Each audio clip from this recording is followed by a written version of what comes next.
আমি যেটা বলছিলাম যে মনে করেন তিন ধারায় কিছু সংজ্ঞা আছে, সংজ্ঞাগুলো একটু জানলেন। হ্যাঁ, চার ধারায় অনুমানের বিষয়ে বলা আছে may presume shall presume conclusive proof, কোন বিষয়ে আদালত অনুমান করবে।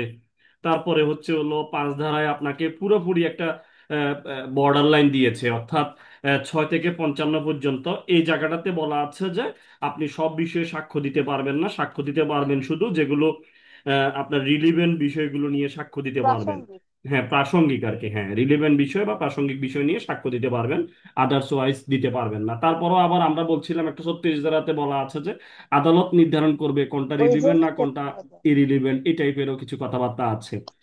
আর এরপরে হলো 6 ধারাতে আমরা বলেছি একই ঘটনার অংশ, তারপরে সংগঠিত ব্যাপার নীতি বা রেয়ার জ্যেষ্ঠা নীতি দিয়ে বলছিলাম আমরা, যেগুলো একই গল্পের অংশ।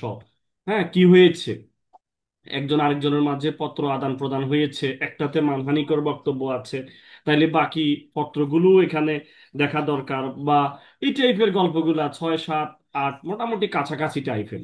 7 ধারাতে বলতে আছে ওসি, অর্থাৎ ওকেশন কজ মানে কজ উপলক্ষ, তারপরে ইফেক্ট, এর ফলাফল কি, হ্যাঁ উপলক্ষ কারণ ফলাফল, এই বিষয়গুলোর সাথে। 8 ধারাতে বলতেছে হলো এমপিসি মোটিভ কি আপনার, হ্যাঁ আপনার প্রিপারেশন প্রস্তুতিটা কি ছিল। প্রত্যেকটা প্রত্যেকটা অপরাধের পিছনে একটা মোটিভ থাকে, আপনি কি করতে চান। কেউ চুরি করে মনে করেন যে দান করতে চায়, সে চুরি করতেছে অপরাধ করতেছে কিন্তু তার মোটিভ হচ্ছে এগুলো দান করে দিবে গরিব দুঃখীর মাঝে। হ্যাঁ, কেউ চুরি করে নিজের পয়সাওয়ালা হইতে চায়, হ্যাঁ গাড়ি বাড়ি করতে চায়। তোমরা কথা বলিও না। তো এই হলো মোটিভ কি। আবার আচরণটা বুঝাইতেছে হলো, এখানে আচরণ বলতে বুঝাইতেছে আপনার যে গল্পটা দেখেছে উনি যদি পরবর্তীতে কি আচরণ করছে, অথবা যে অপরাধটা জানে উনি কি আচরণ করছে। আমরা কিন্তু সাক্ষ্য নিয়ে কথা বলছি, তাইলে এদের আচরণগুলো প্রাসঙ্গিক হইতেছে। এরপরে 9 ধারায় বলছি আমরা টিআই ফেরারের কথা বলছি, বা নতুন একটা ঘটনা আপনি প্রমাণ করতে পারবেন এখানে কি হয়েছে, এই বিষয়গুলো। হ্যাঁ, যেটা আমরা মিস্টার ভিন দিয়ে বুঝাইতে চেয়েছিলাম। তারপরে হচ্ছে হলো আমরা 10 ধারা বলেছি কমন ডিজাইন বা ক্রিমিনাল কনস্পাইরেসি, দুই বা ততোধিক ব্যক্তি মিলে কি কথা বলেছেন আপনারা। হ্যাঁ, এই বিষয়গুলো এখানে আসবে, প্রাসঙ্গিক হবে। আমরা 11 ধারাতে বলেছি ফিলি অফ এলিভাই, অন্যত্র থাকার অজুহাত। কেন অজুহাত দিচ্ছেন, আপনি তো এই গল্পে ছিলেন না, তখন আপনি অন্য একটা গল্প সাজাইতেছেন, ওই গল্পটা প্রাসঙ্গিক। এটা পুরোপুরি এটা নতুন গল্প না, মনে করেন আপনি তো অন্যত্র ছিলেন, তো এটা তো যায় না।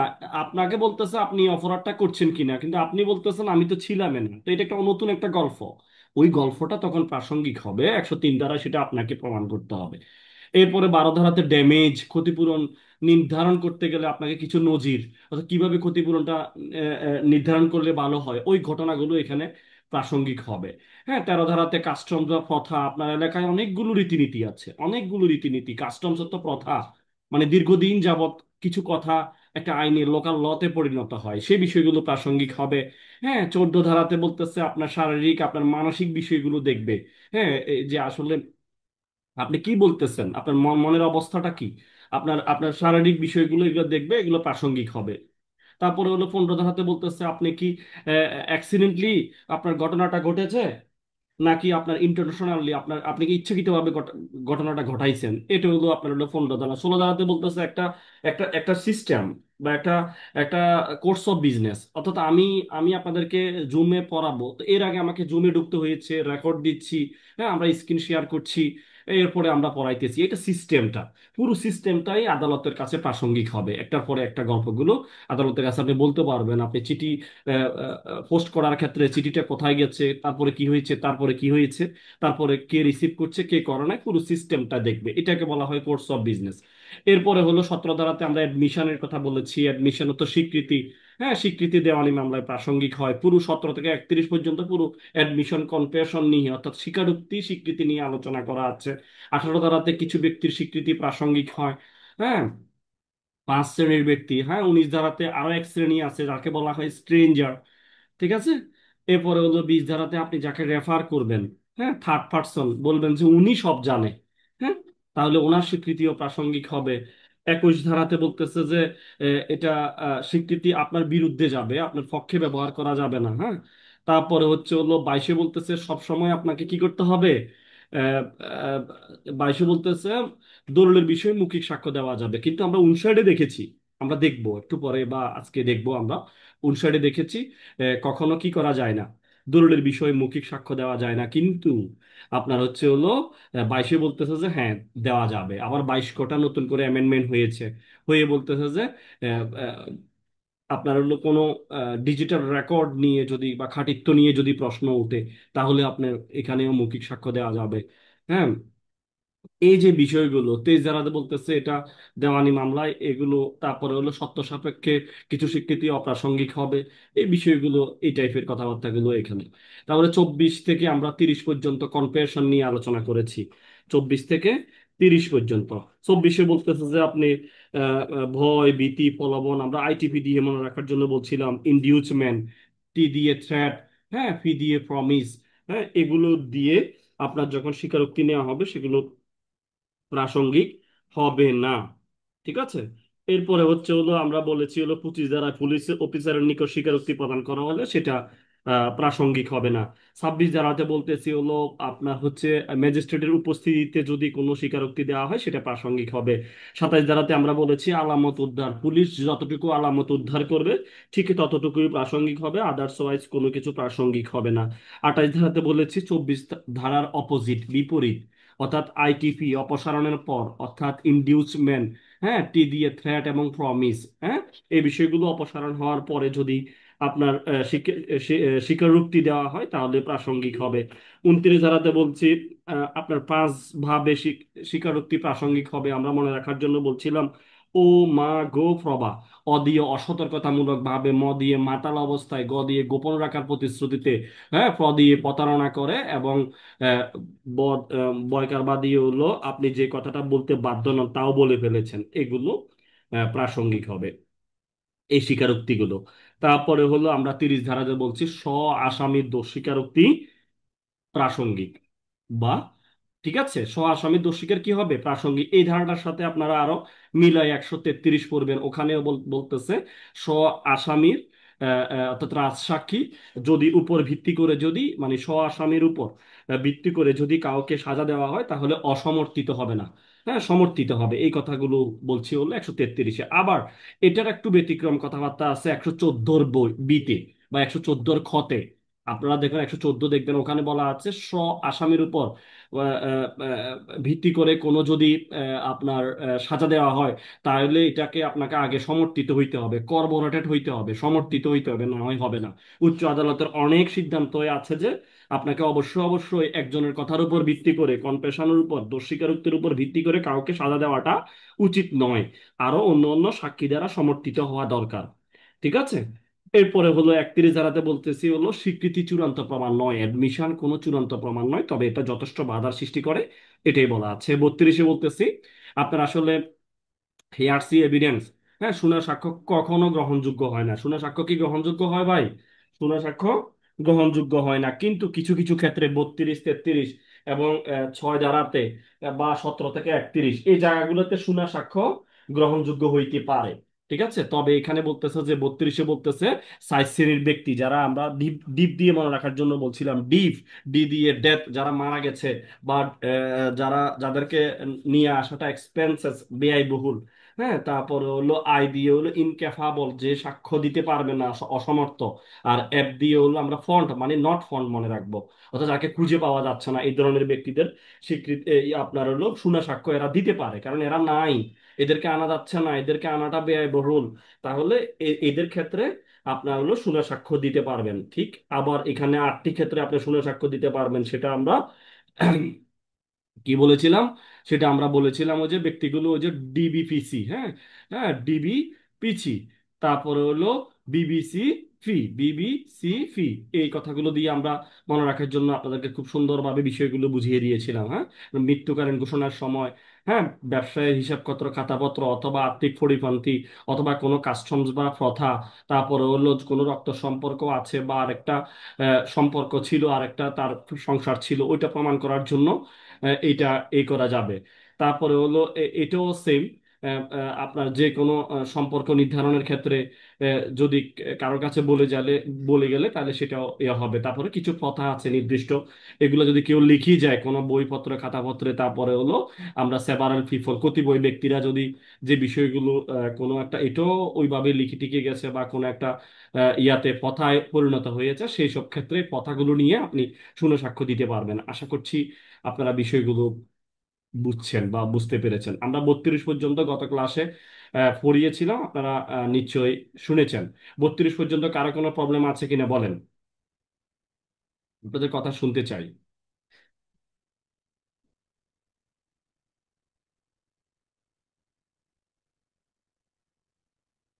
32 পর্যন্ত কোনো সমস্যা আছে? স্যার 32 ধারাটা আরেকবার একটু বলেন। 32 ধারাতে হলো শুনা সাক্ষ্যর বিষয়টা আছে। শুনা সাক্ষ্য বলতেছে যে হলো আপনাকে অবশ্যই একটা যখন আপনি সাক্ষ্য দিবেন সেটা অবশ্যই কি হইতে হবে, আপনাকে প্রত্যক্ষ হইতে হবে। আপনাকে 60 দ্বারাই বলা আছে। 60 দ্বারায় কি বলা আছে? 32-এর অপোজিট হচ্ছে 60। 60 দ্বারাই বলা আছে আপনার হলো ওরাল এভিডেন্স, মৌখিক সাক্ষ্য অবশ্যই ডিরেক্ট হইতে হবে। Oral evidence must be direct, অর্থাৎ শুনা সাক্ষ্য অবশ্যই প্রত্যক্ষ হইতে হবে। আপনাকে হয়তো ইন্দ্রিয় দ্বারা অনুভব করতে হবে অথবা আপনাকে দেখতে হবে, তাহলে আপনি শুনে সাক্ষ্য বা অনুভব করতে হবে, তাহলে আপনি দিতে পারবেন। আপনি মানে মৌখিক সাক্ষ্য দিতে পারবেন, কিন্তু কারো কাছে শুনে কোনো সাক্ষ্য দিতে পারবেন না। এই 60 দ্বারার ব্যতিক্রম হচ্ছে হলো 32, 33, 6, হ্যাঁ 17 থেকে 31 এই জায়গার কিছু বিষয়। ঠিক আছে, কিছু কিছু ক্ষেত্রে দেওয়া যাবে। বুঝছেন না, যে ব্যক্তিগুলোকে খুঁজে পাওয়া যাচ্ছে না, হ্যাঁ যে ব্যক্তিগুলা কে নিয়ে আসা অনেক ব্যয়বহুল, হ্যাঁ তারপরে যারা ইনক্যাপাবল, হ্যাঁ যাদেরকে কেউ আহ, মানে ধরেন কি করা হয়েছে খুঁজে পাওয়া যাচ্ছে না, এই টাইপের কিছু কথাবার্তা আছে। এইসব ক্ষেত্রে আপনি শুনে সাক্ষ্য দিতে পারবেন। ঠিক আছে, সাইডের ব্যতিক্রম আস্তে আস্তে বুঝবেন ইনশাআল্লাহ। বুঝছেন? 33-এ কি বলতেছে? এক মামলার প্রদত্ত বিবৃতি পরবর্তী কোনো মামলায় প্রাসঙ্গিক। কি বলতেছে? এক মামলার প্রদত্ত বিবৃতি পরবর্তী মামলায় প্রাসঙ্গিক। পূর্বে কোনো একটা মামলায় আপনি একটা বিবৃতি তো বুঝেন, কোনো একটা সাক্ষ্য দেওয়া হয়েছিল, পরবর্তী মামলা সেটা প্রাসঙ্গিক হবে। কেন প্রাসঙ্গিক হবে? সেম আমরা 32 ধারার মতো এখানে 5 শ্রেণীর ব্যক্তির ক্ষেত্রে হবে।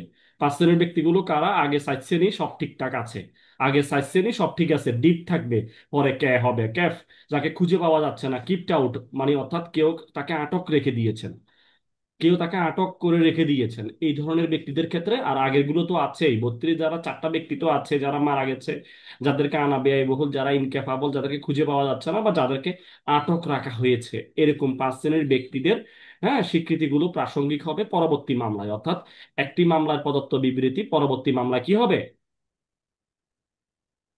প্রাসঙ্গিক হবে। আপনারা বুঝতেছেন কিনা? আব্দুল গোপরান ভাই বুঝতেছেন আপনি? এই শাহিন ভাই বুঝতেছেন আপনি?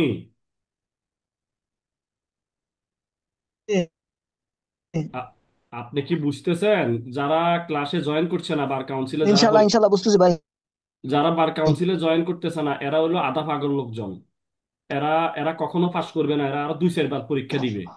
এত সকালে এরা পাশ করবে না, আমরা বুঝি। একটা সাধনা, একটা একটা আপনাকে যখন একটা জিনিস আপনি অর্জন করতে হলে আপনার ভিতরে অনেক বেশি কিউরিসিটি থাকতে হবে, অনেক বেশি আপনার ডেডিকেশন থাকতে হবে, না হলে আপনি ওই জিনিসটা অর্জন করতে পারবেন না। এত সোজা নাকি? আপনি ক্লাস করবেন না, আপনি পাশ করে ফেলবেন, আরো 3-4 বার পরীক্ষা দিবে, এরপরে এরা বুঝবে যে পরীক্ষাটা কঠিন, পড়াশোনা করা দরকার। না হলে এত সুযোগ কই পাবে? আমি এখন 8টা থেকে 9টা পর্যন্ত পড়াবো সাক্ষ্য আইন নিয়ে, তাহলে আপনার সাক্ষ্য আইনটা হয়ে গেল। আমরা আবার রাতে 10টা থেকে 11টা আমরা এসআরএক পড়াবো, তাহলে এসআরএকটাও হয়ে গেল। তাহলে দুটো সাবজেক্ট আমরা রিভিশন হচ্ছে। তারপরে আমরা আবার কিছু অন্য অন্য সাবজেক্ট কিছু নিয়ে আমরা কথাবার্তা বলবো, তাহলে সেগুলোও হচ্ছে। তাহলে এগুলো আপনাদের জন্য প্লাস পয়েন্ট না? কে পড়াবে আপনাকে এত? এগুলো বুঝার সমস্যা, জানার সমস্যা আছে, এরা সহজে পাশ করবে না। তাহলে আমরা 33 দ্বারা কি বলতেছি? 5 শ্রেণীর ব্যক্তির ক্ষেত্রে একটি মামলার প্রদত্ত বিবৃতি পরবর্তী মামলায় প্রাসঙ্গিক হবে। এক, মামলায় কোনো ব্যক্তি কর্তৃক প্রদত্ত কোনো কোনো কোনো সাক্ষ্য জবানবন্দি যারা পরবর্তী কোনো মামলা বা একই মামলায় পরবর্তী পর্যায়ে গ্রহণযোগ্য হতে পারে, কোনো সাক্ষ্য প্রদত্ত বিবৃতির সত্যতা পরবর্তী মামলা প্রমাণ নির্দিষ্ট উক্ত সাক্ষ্যের প্রাসঙ্গিকতা, এটাই বলতেছে আপনার। এই ব্যক্তিগুলা পূর্ববর্তী কোনো যদি সাক্ষ্য জবানবন্দি দিয়ে থাকে, এগুলো পরবর্তী মামলাতে এরা আবার বলতে পারবে। ঠিক আছে, কারা বলবে? এরা তো নাই, এদের পক্ষে কেউ বলবে আর কি। হ্যাঁ, এদের পক্ষে কেউ বলবে। ওই যে এই ব্যক্তি, 5 শ্রেণীর ব্যক্তি। তবে এখানে কিছু সত্য আছে। সত্যগুলো কি? সত্য হচ্ছে হলো, আমরা এখানে মনে রাখার জন্য বলেছি LSAC, অর্থাৎ লিগালি এম্পাওয়ার্ড হইতে হবে। আপনি নিশ্চয়ই যার কাছে এই জবানবন্দি যারাটা দিয়েছেন, সেটা নিশ্চয়ই ক্ষমতাবান কোনো ব্যক্তি হইতে হবে, অর্থাৎ এটা বিচার কার্যক্রমে হইতে হবে, এবং সেটা হইতে আবার কি হইতে হবে, সেটা সেম পার্টির মধ্যে হইতে হবে, সেম স্যুট হইতে হবে, এবং ক্রস এক্সামিনেশন, আপনাকে জেরা করার সুযোগ থাকতে হবে। আপনি যে লোকটার কথা আপনি এখানে এসে বলছেন, শোনা সাক্ষ্য দিচ্ছেন, নিশ্চয়ই ওইটাকে জেরা করে করা হয়েছিল কিনা পূর্ববর্তী মামলায়, সেই বিষয়টা দেখতে হবে। ঠিক আছে?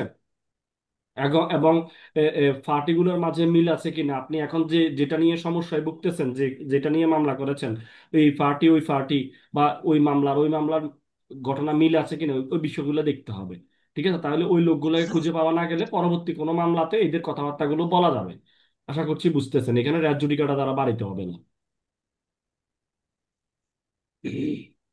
প্রমাণ করার জন্য কোনো একটা বিষয়। আশা করছি বুঝছেন। ঠিক আছে? তাইলে আমরা যে সত্যগুলো দিয়েছিলাম সেগুলো আমরা আবারও আবারও যদি বলি, যেমন এই সাক্ষ্যটি, প্রথম সত্য হলো কোনো বিচারিক বা আইনগত ক্ষমতা শূন্য ব্যক্তির কাছে প্রদান করা হয়েছিল, একই পক্ষ প্রতিনিধির মধ্যে হতে হবে, একই বিচার্য বিষয় হইতে হবে, এবং জেরা করার সুযোগ থাকতে হবে, এবং পূর্বে মামলা জেরা করছিল কিনা, সুযোগ ছিল কিনা তা তা না হয় তাহলে গ্রহণযোগ্য হবে না, যারা না করলে গ্রহণযোগ্য হবে না।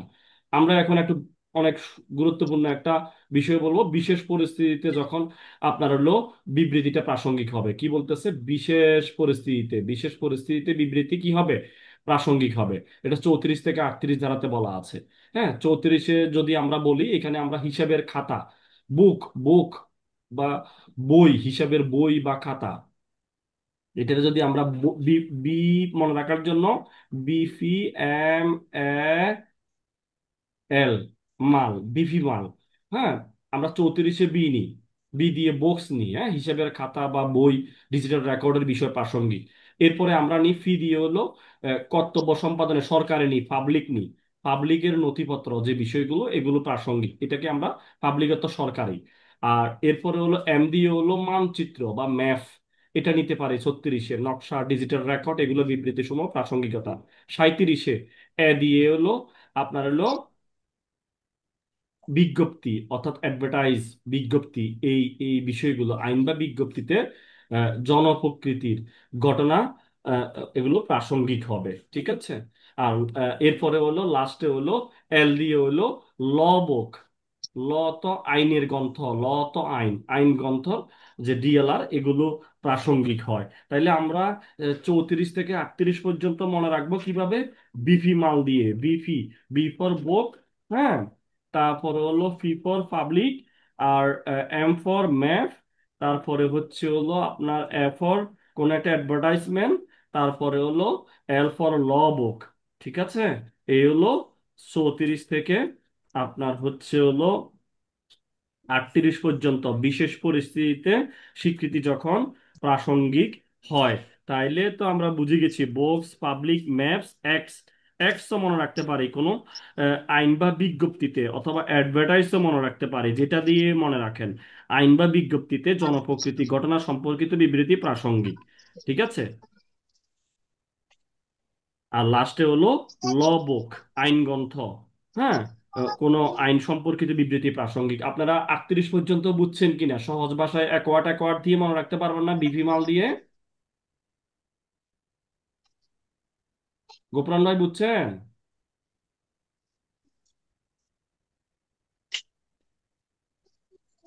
আমি একটু আপনাদেরকে দেখতে চাই। আপনারা কি বুঝতেছেন আমার কথাটা? এই আসাদ ভাই, আপনি দেরি দেরি করে জয়েন করেছেন, এটা ঠিক হয়নি। আচ্ছা। জয়েন করার দরকার ছিল আরো আগে, আমরা অনেক জি গুরুত্বপূর্ণ। জি ভাই, বোঝা বুঝা গেলে হইতো না কি? বোঝা যাচ্ছে আপনার কথা ক্লিয়ার শোনা যাচ্ছে। কথা শোনা গেলে তো হবে না, আপনি বুঝতে হবে তো, আপনি কি বুঝছেন বলেন তো, 34 থেকে 38 কথা পর্যন্ত, 34 শোনা থেকে যাচ্ছে। 38 পর্যন্ত আপনি বলেন তো, গোফরান ভাই বলেন।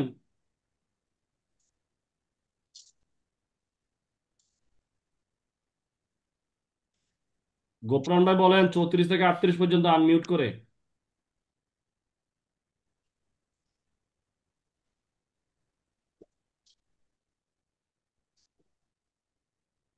কেউ আপনি শুনতেছেন না? আব্দুল গোফরান শাহিন ভাই, আপনি শুনছেন না? আপনি আনমিউট হয়ে বলেন, আমি 34 থেকে 38 পর্যন্ত বিশেষ পরিস্থিতিতে বিবৃতি প্রাসঙ্গিক, এটা একটু বলেন। আমরা একটা শর্ট টার্ম দিয়েছি, বলেন।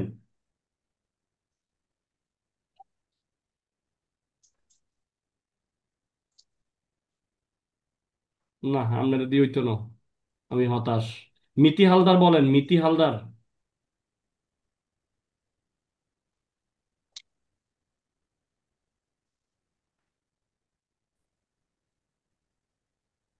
আপনি আপনি বলেন।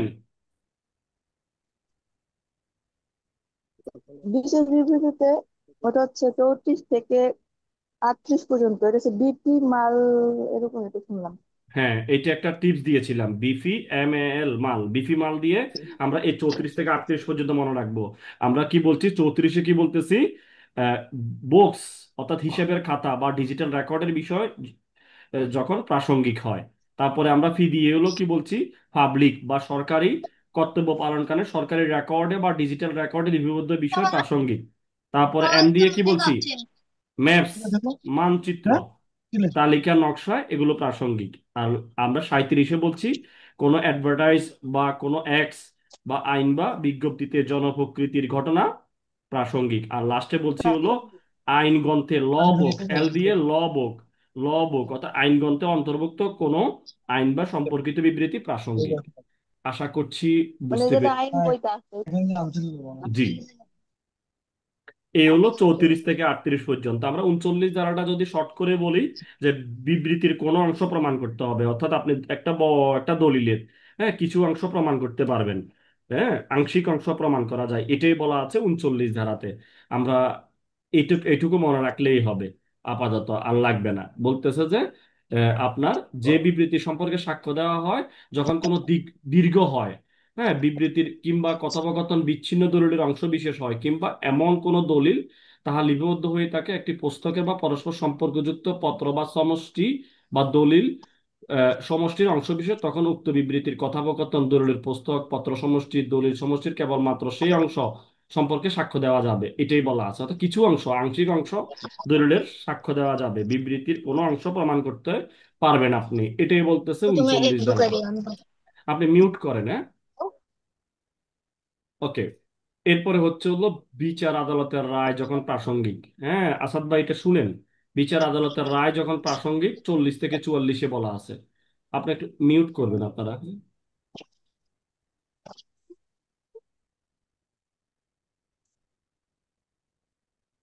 জি স্যার, জি।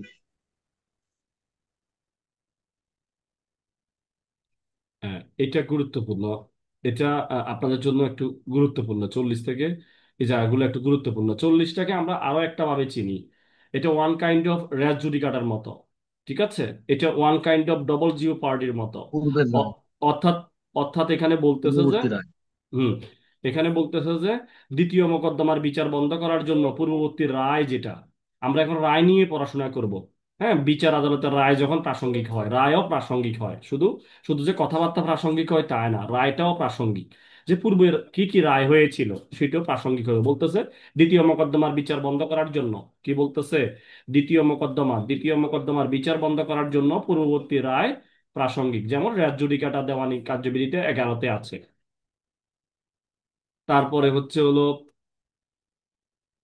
আপনার হলো যে ডবল জিও পার্টি, হ্যাঁ, 403 আছে, সাক্ষ্য আইন তো দেখলেন, জেনারেল ক্লজ এক 26-এ আছে, সংবিধানের 35-এর 2 আছে। এরপরে হলো আরো অনেকগুলো জায়গাতে যখন মাইনর অ্যাক্ট গুলো পড়তে যাবেন ওই জায়গাগুলোতেও আহ, আহ, এই বিষয়গুলো নিয়ে আছে। এরপরে হচ্ছে হলো সাক্ষ্য আইনের আমরা 40 ধারাটা দেওয়ানি এবং ফৌজদারি উভয় মামলার ক্ষেত্রে প্রযোজ্য, এটুকু মনে রাখলেই হলো 40 ধারাতে। অর্থাৎ দ্বিতীয় মোকদ্দমার বিচার বন্ধ করার জন্য পূর্ববর্তী রায় প্রাসঙ্গিক হবে। আশা করছি বুঝছেন। এরপরে হচ্ছে হলো আমরা 41 দেখব, খুবই গুরুত্বপূর্ণ জায়গাটা, হ্যাঁ। 41 খুব গুরুত্বপূর্ণ। 41-এ বলতেছে, কি বলতেছে, আপনার হচ্ছে হলো কোনো প্রবেট, এখতিয়ার ইত্যাদির ক্ষেত্রে রায়ের প্রাসঙ্গিকতা। আসলে এখানে আমরা মনে রাখার জন্য মনে রাখবো আই ফি আই এম, ফিয়াম, ফি ফর প্রবেট বা উইল সংক্রান্ত কোন উইলের কার্যকারিতা মর্মে জেলা জজের আদেশনামাকে বলা হয় প্রবেট। কোন উইলের কার্যকারিতা মর্মে বিষয়ে জেলা জজের একটা আদেশনামাকে প্রবেট বলা হয়। এখানে আসলে এটা কি বলতেছে, আমরা 41-এ কারো কি মনে আছে এটাকে কনক্লুসিভ প্রুফ বলা হয়। আমরা 41 এবং 112 আমরা যখন চার ধারা পড়েছি, ম্যাপ ফ্রিজিয়ম, শ্যাল ফ্রিজিয়ম, কনক্লুসিভ প্রুফ, ওখানে 41 এবং 112 এই দুটা হচ্ছে হলো কনক্লুসিভ প্রুফ। এই যে কেন কনক্লুসিভ প্রুফ, এই যে প্রবেডের বিষয়, ম্যাট্রিমোনিয়ালের বিষয়, অ্যাডমিরালটির বিষয়, তারপরে হলো এই বিষয়গুলো নিয়ে আপনার হলো ইনসলভেন্সির বিষয়, এগুলো নিয়ে পরবর্তীতে আপনার আর কোনো আদালতকে প্রমাণ করা লাগে না। এগুলো হচ্ছে হলো কি, এগুলো আদালত কি কি ধরে নিবেন, কনক্লুসিভ প্রুফ হিসেবে ধরে নিবেন। পরবর্তীতে এগুলো আর নতুন করে কি করতে হবে না, প্রমাণ করতে হবে না আদালতের কাছে, এগুলো কনক্লুসিভ প্রুফ। তাইলে বলতেছে কোনো মামলার রায়, আদেশ, ডিক্রি যদি কোনো ব্যক্তিকে কোনো আইনত পরিচয় অর্পণ করে, বঞ্চিত করে বা যার প্রভাব সর্বজনীন, সর্বাত্মক হয়, তাহলে উক্ত রায়, আদেশ, ডিক্রি পরবর্তী মামলায় প্রাসঙ্গিক হবে যদি মামলাটি হয় এই সংক্রান্ত, কি সংক্রান্ত, এই সংক্রান্ত কি প্রবেশ সংক্রান্ত হয়, বিবাহ সংক্রান্ত হয়, অ্যাডমিরালটি নৌ জাহাজ সম্পর্কিত হয়, দেউলিয়াত্ব বিষয়, ঋণ পরিশোধ অক্ষম যদি হয় বা কাউকে, এই বিষয়গুলো নিয়ে আপনাকে আদালত কি ধরবে, কি অনুমান করবে, কি এটা কি প্রাসঙ্গিক হবে, যে না ঠিক আছে এই রায়গুলো সবার উপর কার্যকর হবে, এই মর্মে আদালত ধরে নেবেন। ঠিক আছে, মামলার ক্ষেত্রে এই আদেশগুলো পরবর্তী মামলার ক্ষেত্রে প্রাসঙ্গিক হবে, কারণ এগুলো ওভারঅল সবার ক্ষেত্রে প্রযোজ্য হবে, সবার ক্ষেত্রে। এই যে প্রবেটের বিষয়, ম্যাট্রিমোনিয়ালের বিষয়, এগুলো আর নতুন করে ইয়ে করবে না আদালত, এগুলোকে প্রাসঙ্গিক হিসেবে ধরে নেবেন এই রায়গুলো। বুঝছেন? এই ইয়ে আসাদ ভাই, কি বুঝছেন আপনি? হ্যাঁ জি, প্রবেট 41 আর 112 প্রমাণিত বিষয় আর কি, হ্যাঁ, এই যে এই কনক্লুসিভ প্রুফ যেটা। এই চারটা বিষয় আদালত একটা প্রমাণিত বিষয় হিসেবে ধরে নিবেন, কেমন? এগুলো এগুলো আদালতের কাছে জি। প্রাসঙ্গিক। ঠিক আছে, যে এগুলো নিয়ে আর নতুন করে ইয়ে করা লাগবে না, এই বিষয়গুলো আদালতের কাছে প্রাসঙ্গিক। আমরা তো আছি হলো 6 থেকে 55 পর্যন্ত, বলতেছি এটা কি প্রাসঙ্গিক নাকি অপ্রাসঙ্গিক, ঘুরি ফিরি কথা এটাই। এখন আমরা দেখতেছি যে এগুলো আদালতের কাছে প্রাসঙ্গিক, কোন বিষয়গুলো, এই যে পূর্ববর্তী এই রায়গুলো। হ্যাঁ, কিসের ক্ষেত্রে, উইল সংক্রান্ত দলিলের ক্ষেত্রে, বিবাহ সংক্রান্ত দলিলের ক্ষেত্রে, নৌ বিবাহ সংক্রান্ত কোনো ঘটনার ক্ষেত্রে, ইনসলভেন্সি, দেউলিয়ার ক্ষেত্রে, এই বিষয়গুলো আদালতের ক্ষেত্রে কি প্রাসঙ্গিক। আশা করছি বুঝছেন। এখন আমরা চলে যাব, 41 গেল, এরপরে 42 দরকার নাই। এই যে এগুলো সেম, এগুলোর ফলাফল কাদের উপরে হবে, এই কথাগুলোই বলতেছে। অর্থাৎ 41 দ্বারা রায়, আদেশ, ডিগ্রি ছাড়া অন্য অন্য রায়, আদেশ, ডিগ্রি যদি জনস্বার্থ বিষয় সম্পর্কিত হয়, তাহলে অনুসন্ধানের ক্ষেত্রে সেগুলোও প্রাসঙ্গিক হবে। তাহলে কি বলতেছে যে 41 দ্বারা আপনার যে রায় অথবা কোনো আদেশ, ডিগ্রি বা অন্যান্য রায়, আদেশ, ডিগ্রি যদি জনস্বার্থ বিষয় সম্পর্কিত হয়, জনস্বার্থ বিষয়, এই তাহলে অনুসন্ধানের ক্ষেত্রে সেগুলোও প্রাসঙ্গিক হবে। জনস্বার্থ বিষয়ে কোনো বিষয় হলে এগুলো আদালত 42 ধারাতে বলতেছে এগুলো প্রাসঙ্গিক হবে, লেস ইম্পর্টেন্ট, দরকার নাই। তারপরও একটুখানি দেখলেন।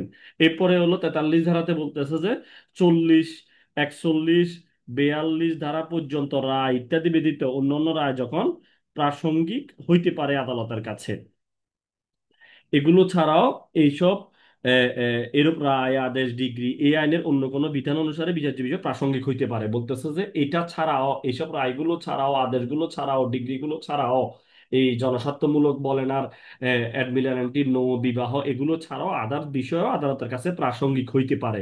রায়ের এই বিষয়গুলো প্রাসঙ্গিক হবে, যেটা আমরা তো 40 ধারাও বলেছি, এ, রায়ের বিষয়টা প্রাসঙ্গিক হয় পরবর্তী বিচার বন্ধ করার জন্য। তাহলে বুঝছেন, সেম এই কথাগুলোই হচ্ছে হলো 40 থেকে 44 পর্যন্ত। শুধু এখানে আপনাদের জন্য গুরুত্বপূর্ণ হলো 40 এবং 41, বাকিগুলো লেস ইম্পর্টেন্ট, একবার দেখতে পারেন, না হলে দরকার নাই। এরপরে হচ্ছে হলো আপনার চলে যাবেন হলো খুবই গুরুত্বপূর্ণ, তৃতীয় পক্ষের অভিমত যখন প্রাসঙ্গিক, অর্থাৎ এ, বিশেষজ্ঞদের মতামত। কতটি ক্ষেত্রে, আগে ছিল 5টি ক্ষেত্রে, এখন 13টি, এক্সপার্ট 13টি ক্ষেত্রে। অপিনিয়ন। হ্যাঁ, 13টি ক্ষেত্রে এখন এই যে বিশারদের মতামত প্রাসঙ্গিক হবে। 13টি ক্ষেত্রে বিশারদের মতামত প্রাসঙ্গিক হবে। আপনারা কি আমাকে শুনতে পাচ্ছেন? জি জি স্যার, 13টি বিষয় এক্সপার্ট অপিনিয়ন। হ্যাঁ, এদের ধারা মতামত 45। মতামতগুলো প্রাসঙ্গিক হবে। আমরা মনে রাখার জন্য একটা কৌশল দিয়েছিলাম, কৌশলগুলো হচ্ছে হলো কি বললাম, যে দেখেন, এই যে তাদিফ, SP, T A D I F, তাদিফ কি এসপি। এখন টি দুইটা, একটা, ডি একটা, আই তিনটা, এফ চারটা, এগুলো একটু মনে রাখতে হবে কষ্ট করে, তাইলে আপনার হয়ে যাবে তাদিফ এসপি দিয়ে। ঠিক আছে, টি ফর ট্যাড বা টেকনিক্যাল টার্ম ইউজ, আমরা টি দুইটা বলছি টাইপ রাইটিং, তাইলে টি দুইটা এটা একটু মনে রাখতে হবে। কিছু করার নাই, সব তো আর রূপ করতে আসবে না, কিছু জিনিস আপনাকে মাথায় রাখতে হবে। টি দুইটা ছিল এখানে, আমাকে সেভাবে পড়তে হবে।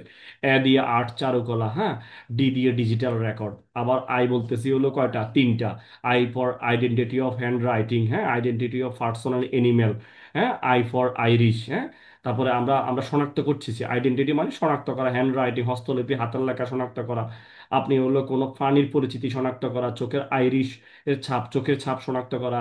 এফ হলো চারটা, ফিঙ্গার ইমপ্রেশন অর্থাৎ আঙ্গুলের ছাপ, ফুটপ্রিন্ট পায়ের পাতার ছাপ, হ্যাঁ, ফরেন ল বিদেশি আইন, ফরেনসিক এবং ফিজিক্যাল এভিডেন্স, যেগুলো ফরেনসিক যেগুলো এখন আসছে হলো ওই যে ডিএনএ আরএনএ, এগুলো বিভিন্ন বিষয় ফরেনসিক যে এগুলা এদের মতামত প্রাসঙ্গিক হবে। বিজ্ঞান, হ্যাঁ, প্লাম ইমপ্রেশন, তালুচ্ছাপ, এগুলো প্রাসঙ্গিক। নতুন করে 45-এর কটাকে আবার অ্যাড করা হয়েছে, 45-এর ক আবার অ্যাড করা হয়েছে, যেমন শারীরিক ফরেনসিক প্রমাণ সম্পর্কে বিশেষজ্ঞদের মতামত। এই হলো ডিজিটাল আর কি, ডিজিটাল ভাবে যে বিষয়গুলো আসবে এখানে, যে আদালতের কি বলবে, যে আদালতের অনুমতি গ্রহণ করবে এবং বিশেষজ্ঞ প্রতিবেদন বা মতামতের কপি পক্ষকে সরবরাহ করবে। এই টাইপের কথাবার্তা হলো 45-এর কথাবার্তা। 45-এর পরে আপনারা 45 ক দেখলেন। এরপরে 46 বিশেষজ্ঞদের মতামতের সাথে সংশ্লিষ্ট বিষয়বলী, অর্থাৎ বলতেছে এটা লেস ইম্পর্টেন্ট, তাও একটু করে বলতেছে যে বিশেষজ্ঞদের মতামত যখন প্রাসঙ্গিক হয়, তখন যে সকল বিষয় উক্ত মতামত সমর্থন করে, হ্যাঁ, উক্ত মতামতের সাথে সামঞ্জস্যহীন হয়, সেগুলো প্রাসঙ্গিক হবে। এদের সাথে যদি কোনো মতামত প্রাসঙ্গিক হইতে পারে, কথাবার্তা এনতেন, এগুলো প্রাসঙ্গিক হইতে পারে, এটা বলতেছে প্রাসঙ্গিক বলা যাবে, আদালতে সাক্ষ্য হিসেবে দেওয়া যাবে। এরপর 47টা খুব গুরুত্বপূর্ণ, সেটা হলো হস্তলিপির কথা বলা আছে। হস্তলিপি অর্থাৎ আপনার হলো হাতের লেখা সম্পর্কে কেউ অভিমত প্রাসঙ্গিক হতে পারে। যে ব্যক্তি কোনো দলিল লিখিত স্বাক্ষরিত হয়ে যায়, সেই ব্যক্তির ব্যক্তির হস্তলিপির সঙ্গে পরিচিত পরিচিত কোনো ব্যক্তির অভিমত বা সাক্ষ্য প্রাসঙ্গিক হবে। এখন মনে করেন কেউ দলিল লিখছে, এই দলিলের লেখাগুলো কেউ চিনে, ওই ওনার অভিমতটা এখানে প্রাসঙ্গিক হবে, যে না আমি দেখেছি ওনার হাতের লেখা এই টাইপের হয়। তাহলে বুঝছেন না, হস্তলিপি সম্পর্কে যদি কেউ অভিমত দেয়, অপর ব্যক্তিকে লিখতে দেখেছে, হ্যাঁ, সে অপর ব্যক্তির লিখিত কোনো দলিল পেয়েছে, অথবা স্বাভাবিক কাজকর্ম হিসাবে যে ব্যক্তি অপর ব্যক্তির হাতের লেখার সাথে পরিচিত, তাহলে অন্য কেউ এই 47-এ কেউ একজন কি করতে পারবে, সাক্ষ্য দিতে পারবে, ওনার মতামত নিবে থার্ড পার্সন, যে না আমি দেখছি ওনার হাতের লেখা এরকম। আপনারা বলতে পারবেন যে ফারুক স্যারের হাতের লেখা এরকম, এটা আমরা জানি দেখেছি, এই টাইপের কথাবার্তা আর কি। তারপরে হলো 47 কোটা ডিজিটাল স্বাক্ষরের বিষয়ে সেম, ডিজিটাল স্বাক্ষরটা যদি কেউ দেখে শুনে জানে, তাহলে সেটা প্রাসঙ্গিক হবে। 48-এর রীতিনীতি, আমরা 48-এ কিন্তু জি, শোনা যাচ্ছে। আচ্ছা, প্রাসঙ্গিক ঘটনা, চরিত্র যখন প্রাসঙ্গিক। জি, আমরা আমরা বলতেছিলাম যে আপনার আহ, আমরা বলছিলাম হলো 45 থেকে শুরু করি, এখানে থেকে বলি আমরা আবার। 45-এ বলছিলাম যে বিশারদের মতামত, অর্থাৎ 13টি ক্ষেত্রে এক্সপার্ট অপিনিয়নের মতামত, অর্থাৎ বিশেষজ্ঞদের মতামত বলেন আর বিশারদের মতামত বলেন, এদের মতামতগুলো প্রাসঙ্গিক হবে। ঠিক আছে, এই 13টি ক্ষেত্র আমরা খুব সুন্দরভাবে জানার চেষ্টা করেছি, আশা করছি জানবেন। এখানে তাদের এসপি দিয়ে মনে রাখবেন, আস্তে আস্তে দুই একবার প্র্যাকটিস করলে হয়ে যাবে আশা করছি। তো এরপরে 45 কটা আমরা বললাম, এটাকে শারীরিক ফরেনসিকের বিষয় মতামত গুলো প্রাসঙ্গিক হবে। 47 বলছি যে হস্তলিপি, আপনার হাতের লেখা কে কে চিনে, কে দেখেছে, কে জানে, ওনার মতামতটাও এখানে প্রাসঙ্গিক হবে। এই হলো কথাবার্তা। আর 40-এ বলতেছে অধিকার বা প্রথা। অধিকার বা প্রথা, আমরা 13 ধারাতে অধিকার বা প্রথা বলছিলাম। আমরা আপনার 32 ধারার 8টি ক্ষেত্রের সময় আমরা অধিকার বা প্রথা, দুইটা প্রথা পাইছিলাম। এগুলোই হলো এই প্রথা, অধিকার বা প্রথার অস্তিত্ব সম্পর্কে অভিমত প্রাসঙ্গিক। ঠিক আছে। 49 রীতিনীতি, কিছু নীতি আছে, নিয়ম রীতিনীতি, এগুলো অভিমত প্রাসঙ্গিক হয়, যে আপনার এলাকায় এই নীতি, হ্যাঁ আমাদের এলাকায় নীতি আছে কি, ধরেন বিয়ের পরে আপনার হলো আহ কি হয়, ধরেন কিছু কিছু জায়গার ক্ষেত্রে ওনাদেরকে একদম ইয়া দিতে হয়, হ্যাঁ, ল্যাপ তোশক বালিশ বা বিভিন্ন জিনিসপত্র দিতে হয়, হ্যাঁ, বিয়ের পরে। এগুলাকে বলা হয় বা বিয়ের দিন, এটা একটা রীতি বা নীতি, এটা বিভিন্ন এলাকার। এখন এই কথাগুলো বলা যাবে যদি এই টাইপের যদি এইসব এইসব ল্যাপটপ নিয়ে যদি কোনো মামলা টামলা হয়ে যায় স্বামী স্ত্রীর মাঝে, তখন আপনার এই রীতিনীতি যে আপনি এগুলো দিয়েছেন এগুলো বলতে পারবেন। এবং আত্মীয়তা সম্পর্কের অভিমত যে কাউকে চিনা না বা না চিনা, কাউকে আত্মীয়তার বিষয়গুলো, হ্যাঁ উনি আমার আত্মীয় ছিল, আমি এই ওনার সাথে ওনার এই সম্পর্ক ছিল, এই বিষয়গুলো আপনি এগুলো বলতে পারবেন, এটা প্রাসঙ্গিক হবে। আপনারা এতদূর পর্যন্ত বুঝছেন কিনা?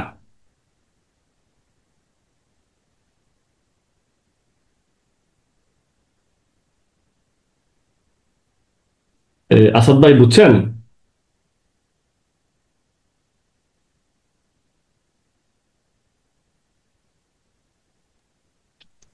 স্যার, জি স্যার।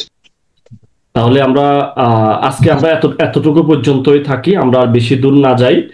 আহ আমরা এত দূর থাকি, আর পাশাপাশি আমরা ফুল